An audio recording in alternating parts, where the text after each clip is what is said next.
principe des textes, des accords, il y a eu une annonce de Boutcha. Et puis, chers collègues, tout de suite après ce simulacre de dénonciation, nous avons entendu parler des crimes de guerre. Eh bien, maintenant, on ne parle plus de Boutcha.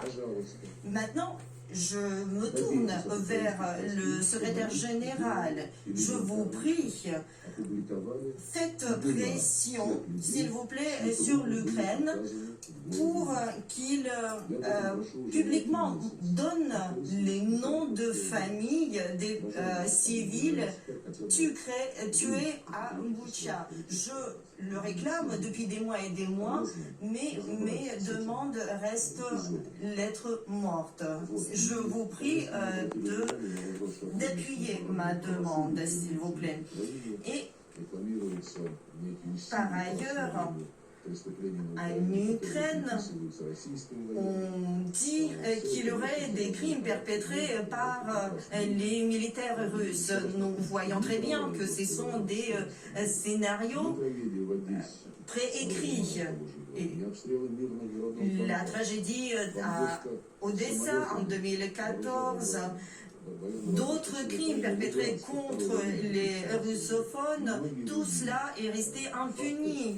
Il y a d'autres faits qui n'ont pas provoqué une réaction mondiale. Et en parlant justement de la CPI, la CPI a été saisie par de nombreuses requêtes justement pour pouvoir élucider les crimes contre les personnes russophones dans le Donbass. Toutes ces requêtes sont restées sans réponse.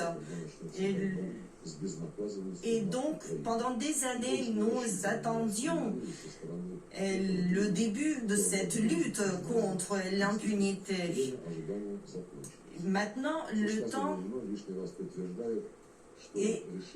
s'est écoulé. Et je peux vous dire que cette opération spéciale, cette opération militaire spéciale était nécessaire.